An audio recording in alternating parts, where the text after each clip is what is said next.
Anybody know the dean? The dean's name?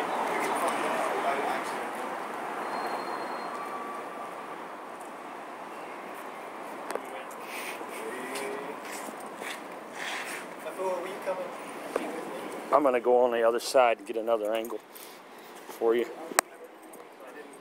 I didn't come alone.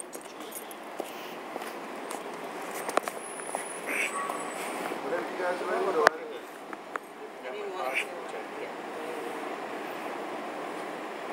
Tell me when. You're good. Just remember to project your voice because of the mic on this. Ready to go. Here we are at the Nanotechnology Center at the campus of Georgia Tech. This is the premier center for the development of nanotechnologies in the southeast. I'm here with We Are Change Atlanta's Afua, Richardson. Yes, and we're here to bring information to the dean. We want the dean to know that nanotechnology was used, apparently, the evidence shows us, in the destruction of the World Trade Center Twin Towers on 9/11. And that's a real problem for all Americans, particularly, that's a problem for all Americans, particularly deans of the Nanotechnology Center, because these are small red-gray chips of nanothermite composite energetic pyrotechnics or explosives that are found in all the World Trade Center dust samples collected by this small team of scientists led by Niels Harrit in Copenhagen, PhD chemist. What they found was small red-gray chips that have iron oxide and aluminum powders that are 1,000 times smaller than the human hair. They're intimately mixed in these chips at the perfect proportion to become thermite. 1/4 aluminum, 3/4 iron oxide. Afua, do you know why this is such a problem? Well, according to the official story, the World Trade Center buildings were brought down by jet fuel and office fires. That is not conclusive with the evidence that the architects and engineers have found. And if that is not conclusive with the official story, then the reason for our going into these wars was the attacks on 9/11. We need to re-examine the evidence and re-examine our reasons for being in now 3 countries. And let the chips fall where they may. Exactly. Now this nanotechnology paper was peer-reviewed, 25 pages, in the Open Bentham Chemical Physics Journal.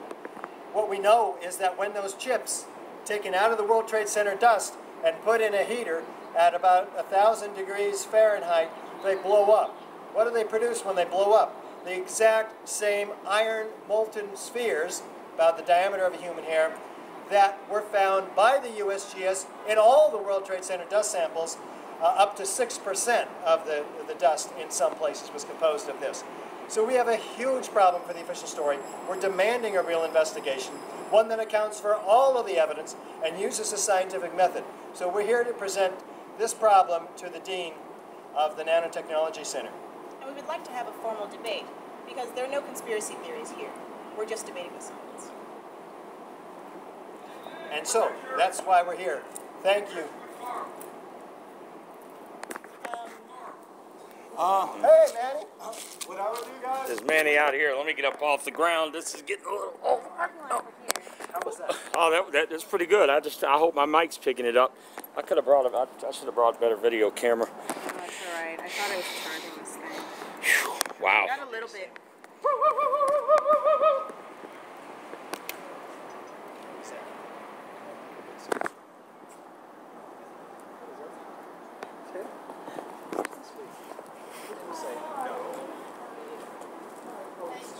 This is the World Trade Center Twin Towers destruction on 9/11.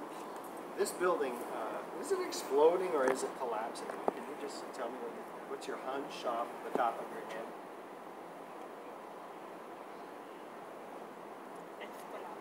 It's collapsing.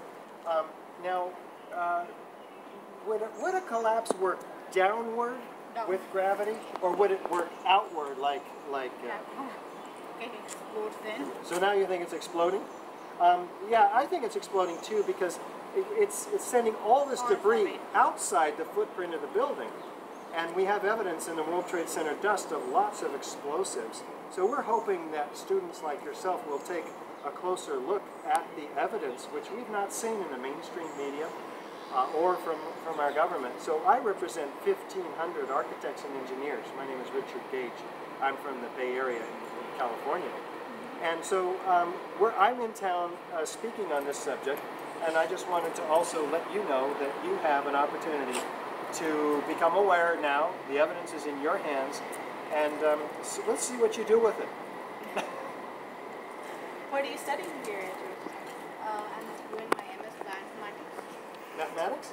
Bioinformatics. Bioinformatics? Is there such a thing? Well, she's studying it. Apparently there is. Is that legal? Bioinformatics? What is that? Oh, it's computational work in biology. Biology. Okay, now I know what you're talking about. Biology and me are like this. You see, I'm an architect. I really understand biology. He's just kidding. Do you have any more questions, though? Okay. Well, enjoy your bioinformatics. Yeah, sure. Study hard. You can find out more information on AE 911. All right. Thank you for your Thanks. time. Bye-bye. Manny, we're going to go see the dean. Come with us. You could tell him you've got a family member concerned about nanotechnology use at the World Trade Center. Absolutely. Yes. Let's go do this. Let's do this. Are we waiting for somebody? We're good to go. No, we're good to go. Richard, could you step over to the right real quick? Real quick, I can catch you guys with this building here. All right. There you let's go. introduce I at Manny least. Badillo. There you go. Okay, And I'm ready. And now I'd like to introduce Manny Badillo, a family member of one of the victims at the World Trade Center. Manny? Thank you, Richard. Here we are at Georgia Tech today. We're about to speak to the dean in the nanotechnology department, and I find this to be a very unique and special day because we're about to present evidence that we found at the gravesite of my uncle, where he was murdered. At that crime scene, through scientific studies, we found nanothermitic, highly engineered military-grade explosives. And we're about to speak to the dean and ask him to take a look at this evidence because, like Richard says, the implications of finding such evidence is really what shakes the world right now. And what we find that if more academics, if more professors, if more deans of nanotechnology, not just here but around the U.S. and different universities, understand this evidence, we're going to get that much closer to the justice and accountability that we deserve. Okay. Awesome. Let's go do it, man. Let's do it. Oh gosh, I've got to get my act back together. Fine.